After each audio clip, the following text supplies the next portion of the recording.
Overcoming fear is a topic that is very personal to me, especially when it comes to painting. I must confess, I am always afraid. And I know that I am not alone when it comes to feeling anxious about putting paint to paper, to canvas, to anything.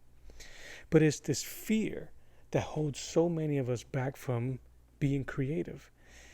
And it's this fear that sometimes puts a halt to our creative growth. So join me today so that we can identify those anxieties and finally solve the riddle of fear. Welcome back everyone to my channel, Arts of the Round. My name is Mello. Thank you guys for being here. I'm actually going to do something a little different in this video. Speaking about fears and anxieties, and the biggest fear or anxiety always comes with the first brush. So I'm going to set up, and then I'm going to come back, and in real time we're going to do that first part together. But I'm going to set up, and that might be a little bit boring, so here we go. I wonder if I should leave that. You know what? No, yo. Can you see the stall? All right, let's go. Before we do that,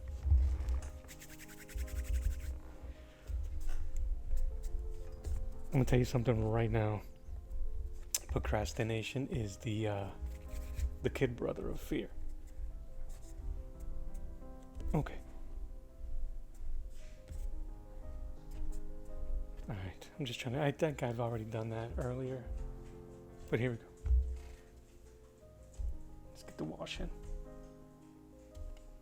I want a very light wash. Let's go.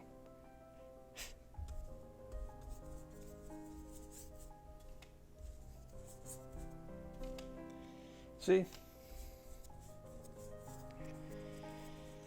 wasn't as hard. One more time.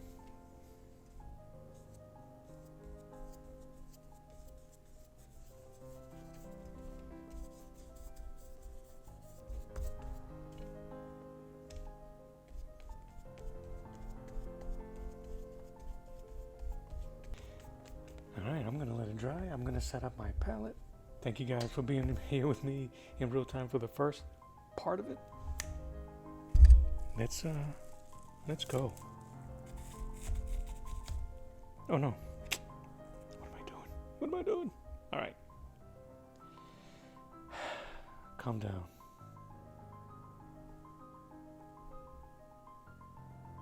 I'm going to let it dry. One of the biggest fears that holds me back from painting is the fear of failure.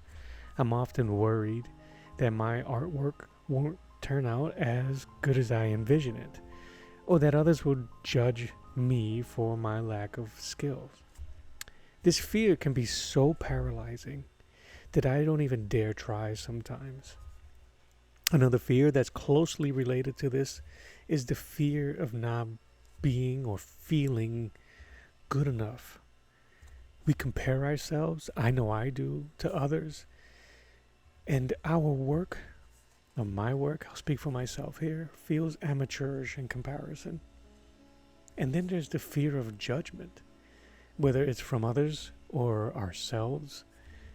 I'm scared, we're scared, that people will criticize our work, or that we'll be disappointed in ourselves. When we are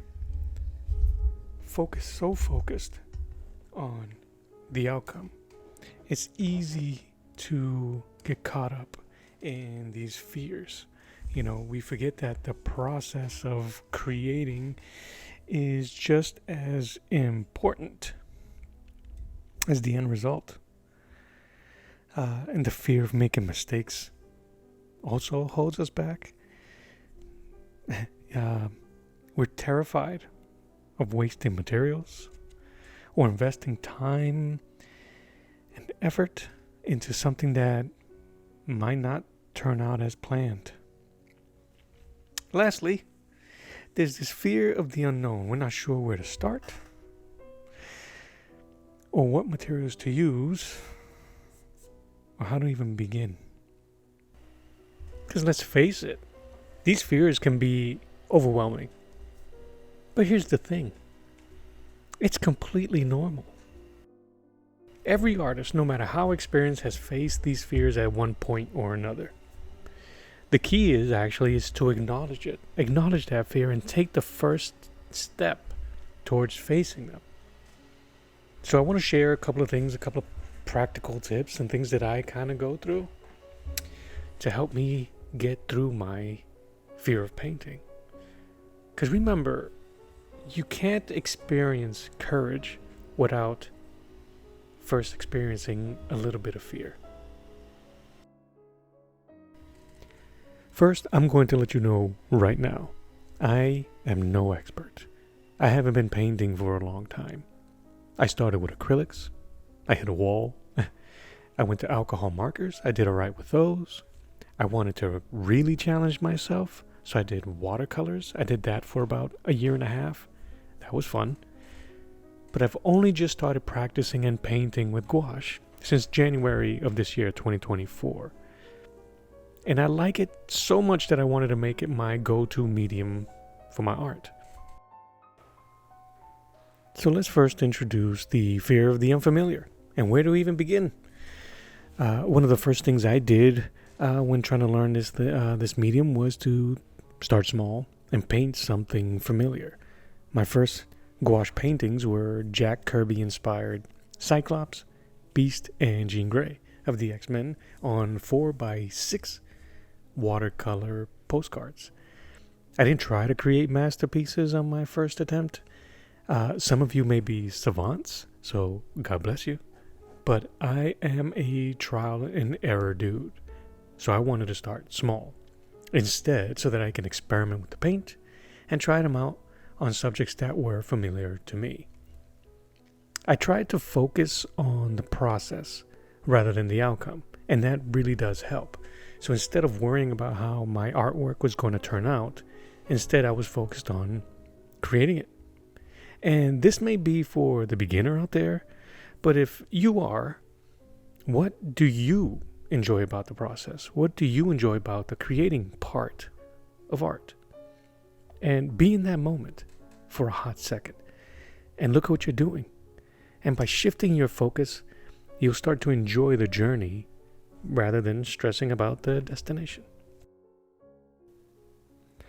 Now, this second part really is important, and I need to share it with you. Don't be too hard on yourself. And I'm kind of talking to myself here. Everyone starts somewhere, and it's okay to make mistakes. I started to approach my paintings with a completely different mindset. I realized that it is okay to make mistakes, and that the process of creating is just as valuable as the end result. And as a great man once said, there are no such things as mistakes, only happy accidents. As we come to the end of this video, I want to remind you that overcoming fear is a journey that everyone has to embark on. It takes courage, practice, patience, but I promise you that it's worth it. Don't let fear hold you back from exploring your creative side. Take the first step, and then take another, and another, and you just never know where it might lead you. And there he is, Edward Nigma, the Riddler, back from retirement. Thank you so much for watching. I hope you learned something valuable from this video. If you're feeling brave, share with me in the comments below what's holding you back from painting. Thank you. My name is Mello. As always, draw you later. Bye-bye.